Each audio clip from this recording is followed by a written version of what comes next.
안녕하십니까. 산부인과 전문의 의학박사 박혜성. 연세펠리츠 여성의원 형희선입니다. 저는 산부인과 의사인데 피부를 보고 있습니다. 특히 외음부 피부를 제가 주로 많이 보다 보니까 외음부 가려움이나 소양증에 대한 나름대로 노하우나 좀 많은 환자들을 보게 되면서 가졌던 의문점이나 또 해결책을 찾아보려고 하다 보니까 제가 여기까지 온 것 같습니다. 네. 강남에 무슨 동에 계시죠? 개포동에 있고요. 네. 개포동. 연세펠리츠 여성의원. 몇 번역 출구인가요? 5번역 출구. 여기 네. 좋은 프로네요. 네. 감사합니다. 여성 성의학께서도 외음부 가려움증이나 외음부 질환에 대해서 많이 얘기를 해주시고 그 중에서도 이제 본인이 그렇게 하다 보니까 제품도 개발해서 여성들에게 많은 도움을 주시고 계시는데 외음부 가려움증이 뭔가요? 일단 외음부 여성 질환이잖아요. 네. 물론 외음부라는 게 꼭 여자만 있는 건 아니고요. 그렇죠. 외음부 주변 전체가 다. 예를 들어 얼굴로 따졌을 때 입이만 이질이라고 하면 이 부위 네, 바깥에 있는 전체로. 것이 전부 다 외음부죠. 전부로, 네. 그러니까 팬티 안에 있는 모든 피부들이 가려울 때 저희가 외음부 가려움증이라고 하는데요. 그럼 이제 외음부 가려움증의 원인이 뭘까요? 일단은 산부인과적으로 제일 많은 원인은 사실 질염이에요. 그렇죠. 여자들 질염 때문에 와서 처음에 가려운데 염증 치료하면 많이 낫거든요. 네. 근데 그 외에 피부 가려움증이 이제 문제거든요. 그렇죠. 그게 오래되면 피부에 염증을 계속 가지고 살게 되는 거고, 그게 너무 심해지면 이제 건선, 경화태선, 외음부 주변으로 이제 혹이 생긴다든가 이런 오래된 염증이 결국은 종양까지도 가게 되는 거죠. 오늘도 저희 병원에 87세 할머니가 1년간 가렵다고 오셨는데 그렇게 잘 참으시더라고요. 그러니까요. 근데 이제 이렇게 외음부 가려움증을 방치할 경우 생기는 종양이 있나요? 외음부 가려움을 계속 놔두게 되면 피지낭, 그다음에 모낭염 주변으로 더 많이 생기다 보면은 외음부 안쪽으로 피부 안으로 어쨌든 메스가 만들어지는 질환들이 있어요. 그런 경우는 외음부 쪽일 때는 사실은 피부지만 산부인과를 와야 되거든요. 그렇죠. 근데 이제 산부인과 선생님들이 이 부분을 대해서 예전보다는 더 많이 영역을 좀 확장시켜서 피부도 봐주는 의사들이 좀 많이 생긴 것 같아서요. 제가 조금 더 도움이 될까 싶기도 하고요. 그런 경우는 우리는 이제 수술 잘하잖아요. 그렇죠. 수술 째고 꼬매는 건 우리 이상 못 따라가니까 째고 꼬맬 수 있으면 너무 좋은 거. 왜냐하면 처치가 되고 치료가 돼. 근데 문제는 째고 꼬맸을 때도 꼬맬 자리가 없는데 그냥 전체적으로 가려울 때 이 가려움을 오래 방치할 때 이제 그 태산화됐을 때 딱딱해지면서 까매질 때가 결국 여자들한테는 가장 큰 문제인 것 같아요. 아주 드물긴 한데 한 2년 정도 가렵다고 여기저기 병원을 다 오시다가 저희 병원 왔는데 뭔가 암인 것 같았고 큰 병원을 보냈는데 큰 병원에서 그냥 다시 보낸 거예요. 그래서 제가 조직 검사를 했거든요. 근데 파지스 캔서 파지시 병인데 외음부 암이더라고요. 그래서 그렇죠. 만약에 외음부가 가렵다. 그럼 산부인과에 가야 되나요? 피부과에 가야 되나요? 그러니까요. 외음부가 가렵다. 사실 피부과 선생님들이 우리 외음부를 봐주기가 사실 쉽지가 않아요. 익숙하지 않은 부분들이고 또 어쨌든 환자 입장에서도 옷을 벗고 보이기가 쉽지 않으니 일단은 제일 먼저는 사실은 산부인과를 먼저 와서 물론 기본적으로라도 질염 치료라도 먼저 했으면 좋겠고 그렇죠. 그 다음에는 이제 나머지들을 저희가 열심히 봐줄 수 있는 의사들을 꼭 찾아가 보는 것도 답인 것 같아요. 그렇죠. 그럼 이제 외음부 가려움증을 치료하려면 그리고 꼭 치료해야 되는 이유가 있잖아요. 네, 이거는 삶의 질을 너무 떨치잖아요. 그렇죠. 일단 외음부인데 가려운데 가렵기 시작하면 이게 가려움이라는 게 한번 가려운 사람들만 알잖아요. 절대 멈추지 않다는 거. 그리고 계속 반복되는데 사람들 앞에서 거기를 긁을 수가 없잖아요. 긁으면 이상한 사람이잖아요. 그러니까 일단 화장실 가서 이제 직장생활 하는 분들 제가 이제 환자들을 만나보면 화장실 가서 손톱이 엄청 있어야 돼. 그래갖고 완전히 긁어서 피가 나도록 긁고 와서 일을 한다. 차라리 아픈 게 낫다. 이렇게 하는 분들이 있을 정도로 이 가려움이 되게 힘든 일이고 꼭 치료를 받지 않으면 어쨌든 제가 이 환자들을 보는 중에 제일 문제는 오래 참아서 오는 사람들이 문제라는 거죠. 산부인과 질염이 굉장히 많은데 질염 중에 가장 잘 오는 게 가려워서 와요. 그렇죠. 냉이 많아도 잘 안 왔다고 가려울 때 못 참는 거. 맞아, 가려우니까. 근데 이제 그런 가려우는 거는 우리가 이제 질환으로 보는 것들은 바로 치료가 되고 약으로 되면 너무 좋은데 이제 만성 가려움, 약간 가려운데 이 정도는 그러니까 오늘도 가려고 내일도 가도 또 가기는 뭐 애매한 정도를 가지고 있다가 이제 일이 만들어지는 거죠. 그럼 이제 외음부 가려움증의 치료에 적절한 시기는 언제가 좋을까요? 사실은 항상 가려울 때 뭐 병원에 꼭 와봤으면 좋겠어요. 그쵸. 이거를 원인이 많잖아요. 실은. 원인이 너무 많으니까. 그러니까 이 사람한테 이유가 분명히 있는 거를 선생님이 찾아낼 거니까 와보라는 거죠. 본인이 알아서 치료한 사람도 있어요, 선생님도. 그렇죠. 알아서 너무 박사님들이 사실 너무 많아서. 근데 그러지 마시고 꼭 와서 산부인과적인 것 외에 나머지 것들을 봐줄 수 있는 선생님들을 꼭 찾아서 치료를 받으러 오는 게 치료 적절 시기는 바로 가려울 때죠. 그렇죠. 이제 거기에는 성병도 있고 암도 있기 때문에 맞아요. 외음부가 가려우면 특히 가끔 뭐 이제 위험한 질환이나 놔두면 만성화돼서 피부가 두꺼워질 수도 있기 때문에 되도록이면 빨리 와서 치료하는 게 좋겠어요. 그럼 이제 외음부 가려움증이 수술적 치료와 비수술적 치료가 있는데 어떤 치료법이 있을까요? 사실 이제 외음부는 워낙 그 혈액순환이 잘 돼서 수술적 치료도 괜찮아요. 너무 가려운 부위, 정말 심한 부위는 사실은 우리 선생님들 수술 잘하신다니까 다시 한 번 말하지만 절개하면 그 그쵸. 피부만 없애도 그래도 꼬매주면 낫기도 잘하고 이제 너무 심한 부위는 사실 절개를 권합니다. 그다음에 두 번째는 비수술적 치료 중에 이제 좌욕도 있고 네, 그쵸. 비수술적으로 이제 생활 방식을 좀 바꿔주는 그쵸. 거죠. 그다음에 또 조인 옷들은 조금은 덜 입어야죠. 헐렁한 가려울 옷. 때는 네. 가려울 때는 확실히. 그다음에 땀 흘리는 일을 할 때는 좀 피하고. 사실 요즘은 이제 저희도 좀 외음부 쪽으로 보면서 또 외음부 털이 분명히 그 우리를 털을 주게 한 이유가 있을지언정 요즘은 네. 털을 많이 제모하죠. 제거를 네, 하다 제모하죠. 보니까 그런 분들이 조금 가려웠던 분들이 사실 많이 안 가려워지는 분들이 꽤 많이 있으니 이제 털이 있어도 안 가려운 사람은 털이 있는 대로 없는 대로 살으셔도 자기 마음인데 솔직히 조금 가려우신 분들은 털이 문제가 있지 않을까를 한번 고민해 보시는 것도 불안제는 왁싱이나 뭐 제모 이런 걸 할 수도 있겠네요.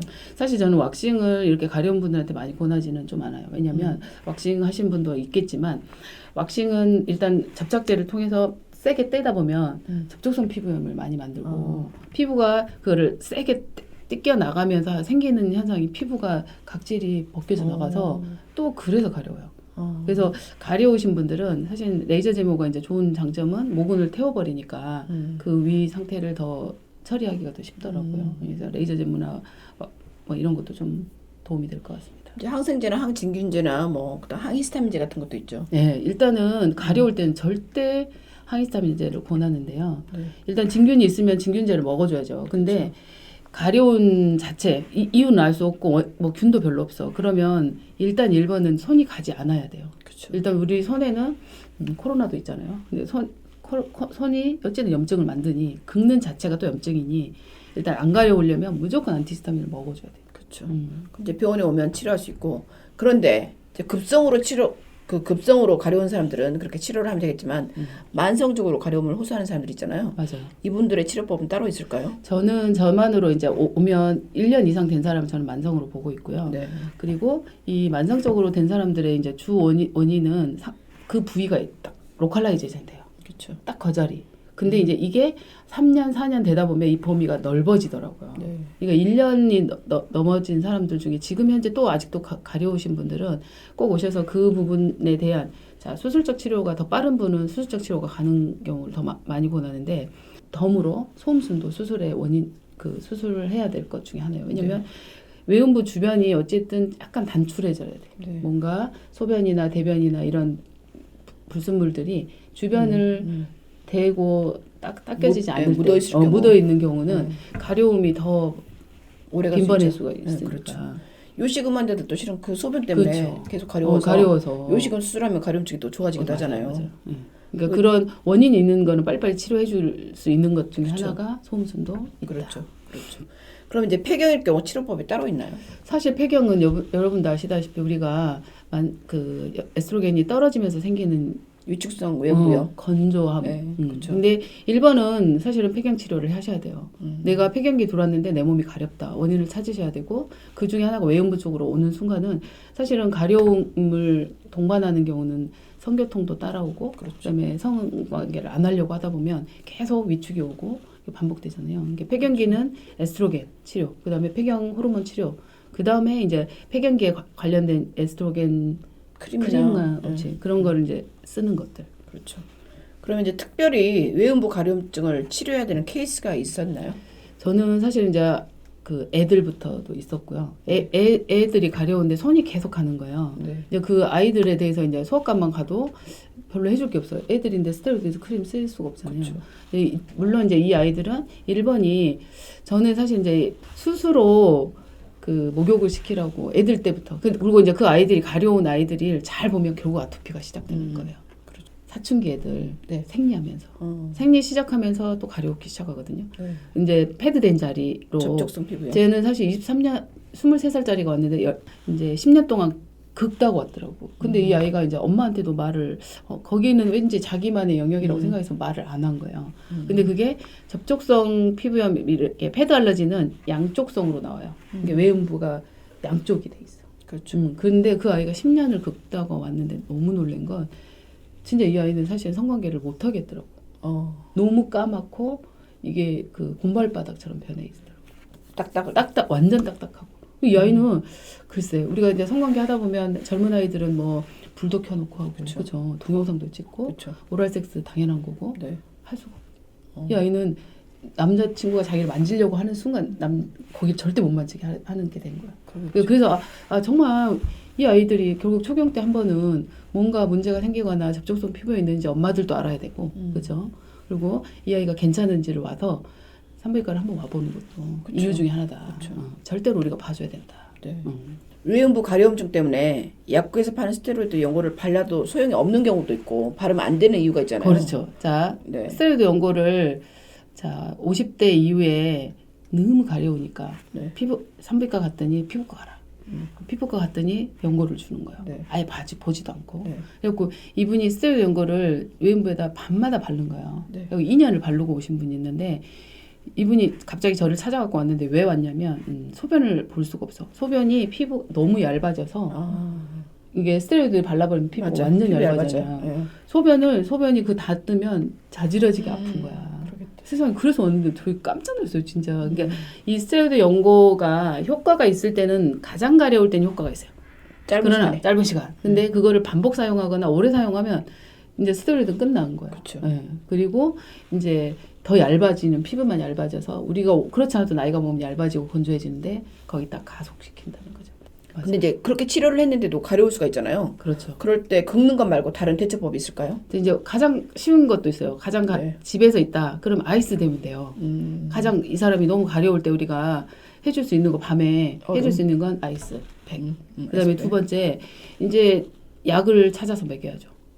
긁는 거 말고 다른 대처법은 하이스타민제. 네. 그리고 이제 너무 심할 때는 초기는 무조건 스테로이드 크림과 스테로이드 먹는 것도 네. 일단은 가라앉아야 되니까. 그렇죠. 네.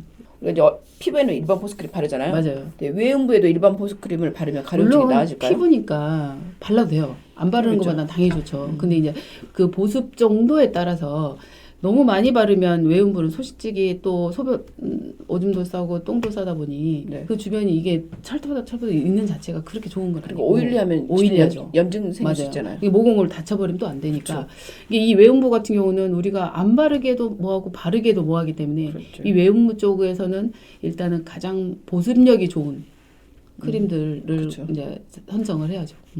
그리고 사람들이 왠지 몸에 바르는 것을 그 외음부에 바르는 것이 좀 찝찝하잖아요. 이거 발라도 되나? 맞아요. 그래서 그렇죠. 그래서 이제 지금 앞으로는 우리가 결국 이 외음부만 더 조금 신경 써서 바를 만큼 얼굴만큼 외음부도 발라줘야 결국은 폐경기나 또 색소 문제 있는 분들, 가려움들 잡을 수 있는 길이 좀 있긴 합니다. 그렇게 해서 선생님 개발한 제품 있잖아요.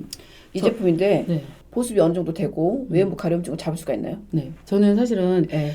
처음에 저희는 산부인과를 열었는데 제가 이제 분만병원을 접고 오픈을 했는데 너무 안 오는 거예요, 환자가. 네. 그래서 처음에 이제 정을 빼기 시작했죠. 네. 그래서 정을 뺐는데 그게 전국을 타는 상황이 돼가지고 전국에서 와요. 예를 들면 겨울에. 네.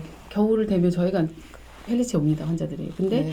그분들을 점을 빼다 보니까 처음엔 점만 빼는 줄 알았어요. 그리고 다 보내놨더니 뭐 자기들끼리 이제 뭐 하는 방식으로 거의 딱지 붙이고 뭐 이렇게 하는 분도 있었고 뭐 각종 뭐 다 본인들이 가지고 있는 크림들을 써가지고 점 뺀 자리가 잘 재생이 되게 하는 연구를 각자 다 해갖고 왔는데 환자들이 각자 해갖고 온 자리들이 내가 해놓은 레이저 뺀 자리를 더 심하게 만든 케이스들이 많았다고요. 그래서 제가 이거 레이저를 쏙 하고 나서 딱지가 그냥 떨어지고 이렇게 하는 건데 그때부터 이제 이 관리 방법을 연구를 하게 된 거죠. 그래서 더 잘 떨어져야 이게 결과가 좋은데 그쵸. 결국 잘 떨어지려면 자, 딱지가 잘 만들어져야 되고 이 딱지라는 건 이제 건조해졌잖아요. 그쵸. 걔네들이 보습을 시켜서 잘 떨쳐야 된다. 재생을.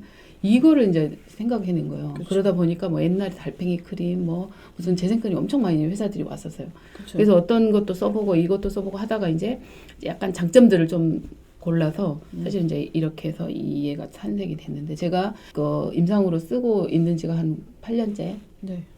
결과가 이걸 가져오면서 제가 기미도 빼네 그 엄청 유명한 피부과보다 너무 좋다 막 이런 결과를 가져오면서 얘가 보습을 시켜서 그 딱지를 너무 잘 떨어뜨리니까 결과가 좋고 그 뒤로 이제 재생 이거를 하는 거예요. 네. 근데 어느 날 제가 이제 사실 후배가 이건 실화입니다. 제 후배가 내가 정을 많이 빼니까 산부인과에 사이드로 여자들 뭐 정도 빼면 좋겠다 해서 정을 배우러 갔어요. 네. 그래가지고 배우러 와서 막 했는데 가서 이제 지도 CO2도 사고 막 점 빼는 거 한다고 했는데 쉽지도 않은 거야. 네. 근데 이제 지가 점을 빼려니까 이거 크림 써야 잘 떨어진다 놔뒀는데 케이스가 없어. 그러니까 이걸 가지고 있다가 이제 어차피 이게 재생하고 보습된다 이러고 있는 찰나에 외음부 가려움 대학생들이 온 거예요. 네. 그래서 그 아이들한테 생리대 되고 가려워.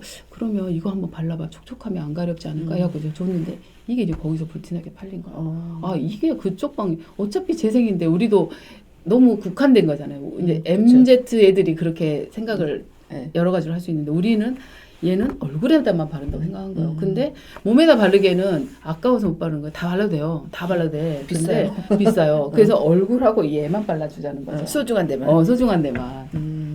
근데 이게 그러면 스테로이드가 들어있나요? 없죠. 그럼 보습만 되나요? 보습과 재생과 화이트닝이 돼요. 진짜. 되게 좋네요. 네. 그럼 보습, 재생, 화이트닝에 관심 있는 사람들은 이렇게 특히 가려움증. 그러니까 사실 안 가려운데 이거 얼굴에다 쓰듯이 이걸 쓰는데 사실 이게 또 제일 많이 쓰시는 사람들이 그 골프 치고 골프 하루 종일 있잖아요. 네. 적어도 4시간을 땡볕을 받고 있는 사람들이 네. 저녁에 오면 사실 그 골프 인구들이 나중에 결국은 기미 치료를 하게 돼요. 그쵸. 그거 색소 때문에. 그쵸. 근데 이제 이거를 선물을 해가지고 어디에서 이제 써봤는데 그분들이 다 밤에 잠을 자고 다음날 되면 얼굴 땡기는 거야. 그 골프 갔다 오면. 근데 이걸 밤에 바르고 났더니 안 땡기더라. 그래서 내가 또 이게 그만큼의 보습력이구나 이런 거 좀 받았죠. 그러면 이런 외음부 가려움증 때문에 고민하는데 스테로이드를 바르는 것은 부담스럽고 걱정되고 네. 이런 분들한테 굉장히 좋을 것 같아요. 혹시 생리가 다가올 때만 혹은 밤에만 가려운 경우가 있나요? 모든 가려움은 사실은 밤에 가려워요. 낮에는 시선이 딴 데 가 있고 우리가 이제 활동하다 보면 가려운지를 좀 잊어버리잖아요. 근데 밤에 들어와서 이제 피곤함이 쌓이면서 잠잘 때 그게 가려우면 잠을 깨니 피곤함이 계속 반복이 때문에 일단은 가려움은 밤에 많이 되니 그래서 제가 항히스타민도 밤에 자기 전에 먹고 자라. 그래서 손이 가지 않게 하라. 그렇게 생리대 때문에 가렵거나 밤에 가려울 때 이걸 발라도 효과가 있나요? 발라도 좋아요. 보습이 되니까. 보통 우리가 너무 가렵거나 습하지 않게 샤워 후에 이제 외음부터를 드라이로 말리잖아요. 혹시 이런 습관도 가려움증을 유발할 수 있나요? 모든 가려움의 기본적인 건요. 염증과 건조예요. 근데 결국 드라이로 그냥 있어도 마를 거를 그렇게 열심히 하려면 건조해지지 않을까요? 그 외에 그 가려움증을 유발할 수 있는 습관이 있나요?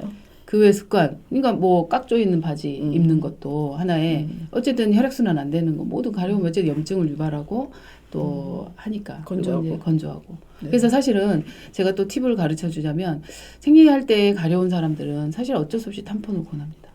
탐폰도 하나의 방법이거든요. 밖에 이게 생리가 나와서 돼서 거기 습한 거가 또 문제가 될 수 있으니까. 그러면 질 세정제를 쓰면 가려움증을 예방할 수 있다는데 도움이 될 수 있을까요? 사실 이제 세정제도 너무 많이 쓰면 좋은 균도 다 없으니 저는 이제 만약에 이런 생리 전후에서 조금 쓰게 하는 건데요. 근데 제일 많이 쓰게 하는 방법 중에 하나는 사실은 세정제를 이제 산도가 원래 이제 산부인과에 제일 많은 크리노산 뭐 이런 정도를 좌욕할 때 타서 좌욕을 시킵니다. 자기가 만약에 생리 때쯤에서 가려움이 있다라고 생각하시는 분은 저는 사실은 이제 예전에 그 옛날 여인들이 우리가 산부인과도 없었고 뭐 애 낳고도 다 그냥 낳았고 그죠? 찢어진 지 그렇죠. 다 나았었는데 그 다 이유가 좌욕이잖아요. 그렇죠. 이 좌욕을 하고 그때 이제 이 세정제를 좀 푸는 거. 그래서 질의 3도를 좀 맞춰주는 거. 주변이 어쨌든 깔끔해져야 이제 그런 염증균이 없어지면 피부가 좀 좋아지니까 저도 이제 세정제는 많이 권하지만 너무 많이 쓰게는 말고 좌욕할 때 쓰게 하고 뭐 닦을 때는 수건으로 밀면서 닦지 말고 눌러서 닦게 하죠. 그러면 외음부 가려움증을 예방할 수 있는 꿀팁이 있을까요? 저는 최고가 좌욕. 그다음에 이제 습하지 않게 보습크림.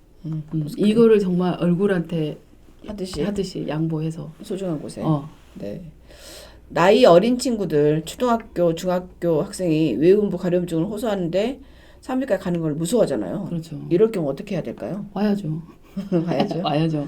엄마가 깨워야 된다는 거죠. 아이들은 모를 수 있고, 음. 근데 산부인과가 이게 이제 뭐 내과나 소아과 가듯이 사실은 이제는 와야 되는 곳이라는 거죠. 그 아이들이 와야 어렸을 때부터 엄마 다음으로 자기의 문제점을 말하는 선생님, 자기만의 선생님을 꼭 갖게 해주는 것도 하나의 이제 이런 오래된 외음부 피부염으로 고생하지 않을 수 있는 방법이죠. 그렇죠. 요즘은 뭐 병원비 비싸지 않으니까 산부인과 와서 정확하게 진단받고 정확한 치료를 하는 게 좋겠죠. 이제 앞으로는 산부인과도 네. 우리가 영역을 넓혔는데 뭐 얼굴 피부까지 하라는 소리는 안 하겠고요. 네. 외음부 피부는 우리가 봐야 되지 않을까요? 네. 외음부 가려움증으로 피부과를 가야 할지 산부인과를 가야 할지 고민하는 분들에게 한마디 해주시죠. 일단 가장 가까운 병원에 있는 산부인과 선생님들 중에서도 이제는 좀 많이 깨어서 피부를 좀 보시는 선생님들이 많이 계시니 가려움증은 물론 피부과 고민하실 거예요. 그러나 산부인과로 일단 와서 문제가 있는지 외음부 쪽을 가장 자세하게 봐주고 외음부에 혹이 있을 수 있어요. 진짜 뭐 이렇게 밖에 나와 있는 것들을 가장 또 우리 제일 가려운 것도 있잖아요. 콘딜로마. 네. 그런 것도 하나의 질환이니까 그렇죠. 성병도 있고 맞아. 이 가려움증이 너무 가려운데 절대로 고민하지 마시고 산부인과 선생님한테 와서 일단은 선생님이 봐셔서 산부인과적으로나 염증이나 뭐 이런 걸 일단 기본적으로 해결한 다음에 그래도 해결이 안 돼. 그러면 또 약간의 이쪽으로 보는 명의가 제가 또 좀 있으니까 너무 멀지 않으면 오세요. 네. 예를 들어 이제 피부과를 가면 증상만 듣고 약만 지어주고 연고만 지어줄 가능성이 큰데 산부인과에 오면 질염이 원인이거나 성병이 원인인지 갱년기가 원인인지 뭐 호르몬의 밸런스가 문제인지 그리고 바깥에 뭐 콘딜로마 같은 혹이나 외음부 암이 있는지 그걸 다 체크를 할 수 있으니까 제가 생각해도 산부인과를 와서 치료를 하시는 게 더 좋을 것 같아요. 네. 특히 외음부를 잘 보는 명의를 찾아가시면 좋겠습니다. 아, 네. 네. 그리고 외음부 가려움증으로 스트레스를 받는 분들에게 한마디 해주시죠. 일단은 이 제품까지 개발할 정도로 고민을 많이 하셨는데. 그렇죠. 네. 그리고 가려움은 어차피 질병인데 그게 하필이면 외음부라는 것 때문에 여성이기 때문에 또 남성도 마찬가지세요. 가려운 부위들에 대한 그 치부가 아니라 가려움증은 질환이어서 고칠 수 있습니다. 그러나 방치하면 우리가 암까지는 안 가더라도 방치하면 낫기가 어려워져요. 시간이 많이 걸리니까 네. 단기간에 해결할 일을 오래 걸려서 괴롭다가 오시지 마시고 그리고 이제 스트레스를 받으면 어딘가 가려운데 하필이면 처음 시작점이 어디냐라는 거거든요. 그 시작점이 정말 외음부라면 절대로 지금도 가렵고 괴로우신 분이 있으실 거예요. 이걸 꼭 듣는 분들은 한번 찾아와야 되겠다 이 생각이 들기를 이걸 꼭 참고 혼자만의 비밀로 가지고 있지 마시고 이제 저희한테 와서 해결할 수 있는 일이 있으면 좋겠습니다. 그 펠리체 여성의원 원장님이 엘루체라고 하는 걸 개발하시는데 이건 아무 병원이나 있나요? 어디서 살 수 있나요? 이제 산부인과 제가 그래서 선생님들을 이렇게 그 학회에서 제가 외음부 가려움에 대한 강의를 하다 보니까 이거 크림을 가지고 계신 선생님들이 꽤 좀 있으시고요. 네. 또 앞으로도 어쨌든 자기 주변에 있는 병원에 문의를 한번 해주시면 그 병원에서 저한테 좀 문의를 해서 이 크림이 좀 빛이 되도록 했으면 좋겠습니다. 네. 그리고 산부인과 선생님들한테 그럼 한마디 해주시죠. 이 크림을 써야 되는 이유에 대해서. 그리고 왜 엘루체라고 이름을 썼는지. 네네. 네. 산부인과 선생님들은 일단은 외음부 가려움을 그냥 보는 거나 내가 치료하는 영역이 아니라고 이제 안 봐버리신 분들도 좀 계시는 것 같은데 어쨌든 환자가 가려울 때 질염 치료 후에 또 가려움이 남아있거나 외음부 피부에 뭐 무슨 한쪽 부분에 약간 그 로컬라이제이션 돼 있는 부분들에 대해서 선생님이 해줄 수 있는 것들을 제가 이제 여기서는 이제 또 말씀드리기 좀 어려운 것들도 저희 병원으로 저희한테 문의를 하거나 하시면 제가 알고 있는 방법도 또 의료적인 것도 같이 공유할 수 있으니까요. 선생님들이 계속 이렇게 외음부 피부에 대해서 서로 같이 고민하면서 이런 환자들, 그리고 죽어도 안 낫는 환자들, 사실은 죽어도 안 낫는 환자들을 저한테 보내는 분들이 지금 계셔서 멀리서 오시는 분들도 있거든요. 이제 그런 분들을 제가 거기서 낫게 할 수 있게 서로 커뮤니케이션 할 수 있는 저는 오픈마인드 가지고 있고요. 이 크림이 결국은 얼굴 재생을 하다 보니까 이 크림이 아래쪽에 발라도 충분히 재생과 보습을 시키다 보니까 이 크림을 만들게 됐고, 제가 펠리체여서 엘루체라고 약간 비슷하게 이름을 지은 것뿐입니다. 네. 네. 그러면 오늘 방송을 듣는 분들에게 보습이나 화이트닝이나 아니면 가려움증을 호소하는 분들에게 혹시 한 30개 정도 선착순 주실 수 있으실까요? 네. 어유 그래도 됩니다. 네. 이병헌이니까. 네. 이거 뭐지? 원장님. 네. 선물가 TV. 오케이. 선물가 TV에 제가 기습 네. 하겠습니다. 오늘 방송을 보고 댓글을 잘 달아주시는 분 선착순으로 30명 보내드리겠습니다. 네. 구독, 좋아요, 공유 부탁드립니다.